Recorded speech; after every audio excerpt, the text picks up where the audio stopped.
Live അപ്ഡേറ്റ്സിലേക്കാണ് പോകുന്നത്. ആദില നൂറ എന്നിവരും ഷൈപ്പിയും രേണുസുധിയും കൂടി ഇപ്പോൾ ഇരുന്ന് ലൈവിൽ സംസാരിച്ചുകൊണ്ടിരിക്കുകയാണ്. അതിൽ ആദില പറയുന്നുണ്ട്, ഇൻഫാക്ട് കുറെ നേരമായിട്ട് നെവിൻ ഇറങ്ങിയപ്പോൾ തൊട്ട് പലരുടെയും അടുത്ത് ആദില നൂറ പറഞ്ഞുകൊണ്ടിരിക്കുന്ന കാര്യം ഇത് തന്നെയാണ്. ഞങ്ങളെ രണ്ടുപേരെയും നിവിൻ പിരിക്കാൻ ശ്രമിച്ചു, ഞങ്ങൾക്കതിൽ പ്രശ്നം ഉണ്ടായിരുന്നു. ബിന്നിയെയും നൂബിനെയും പിരിക്കണമെന്ന് ആരെങ്കിലും പറഞ്ഞാൽ അവർക്കതിൽ പ്രോബ്ലം ഉണ്ടാവില്ല, പക്ഷെ ഞങ്ങൾക്കതിൽ പ്രോബ്ലം ഉണ്ട്.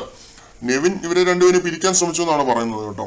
നെവിൻ ഒരു കുടുംബം കളിക്കുകയാണെന്നും രണ്ടുപേരെ പുറത്ത് വെച്ച് ഡിവോഴ്സ് ചെയ്യിപ്പിച്ചു എന്നും അങ്ങനെ കുറെ കാര്യങ്ങൾ ഇവര് ഷാനവാസിനോടൊക്കെ ആയിട്ട് പറയുന്നുണ്ടായിരുന്നു. അതേപോലെ അനിമോളുടെ നിഴലിലാണ് ഞാൻ നിഴൽ നമ്പർ 1, നീ നിഴൽ നമ്പർ 2, നിഴൽ നമ്പർ 3 എന്നൊക്കെ ആദില അക്സെപ്റ്റ് ചെയ്ത് ഇങ്ങനെ പറയുന്നുണ്ട്. പിന്നെ എന്താണ്, ഇവർക്ക് സന്തോഷമാണ് നെവിൻ പോയതിൽ, സന്തോഷ പ്രകടനമാണ്.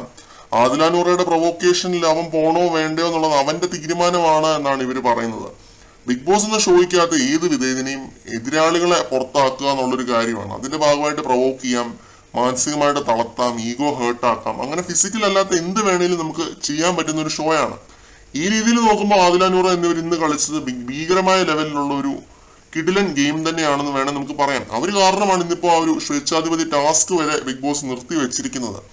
നെവിന്റെ വോക്കൌട്ടില് ഫുൾ ബ്ലെയിമും ഏറ്റെടുത്തോളാം എന്ന് പറഞ്ഞൊരു അക്കൗണ്ടബിലിറ്റി ഇവർ ഏറ്റെടുക്കുന്നുണ്ട് കേട്ടോ. അതെനിക്ക് ഇഷ്ടപ്പെട്ടൊരു ക്വാളിറ്റിയാണ്. രണ്ടുപേരും അവർക്ക് അതിൽ വ്യക്തമായ ഒരു മോട്ടീവ് ഉണ്ട്. നെവിൻ പിരിക്കാൻ ശ്രമിച്ചു എന്നാണ് ഇവർ പറയുന്നത്. അത് തന്നെയാണ് എനിക്ക് ഇഷ്ടപ്പെട്ട ഒരു കാര്യം. ഇവരെ രണ്ടുപേരെയും പിരിക്കാൻ ശ്രമിച്ചു, ഇവരുടെ റിലേഷൻഷിപ്പിനെ നെവിൻ പൊളിക്കാൻ ശ്രമിച്ചു എന്നുള്ളൊരു കാര്യമാണ് ഇവർ പറയുന്നത്. പ്രേക്ഷകരുടെ വിലയേറിയ അഭിപ്രായങ്ങൾ കമന്റ് സെക്ഷനിൽ പറയുക.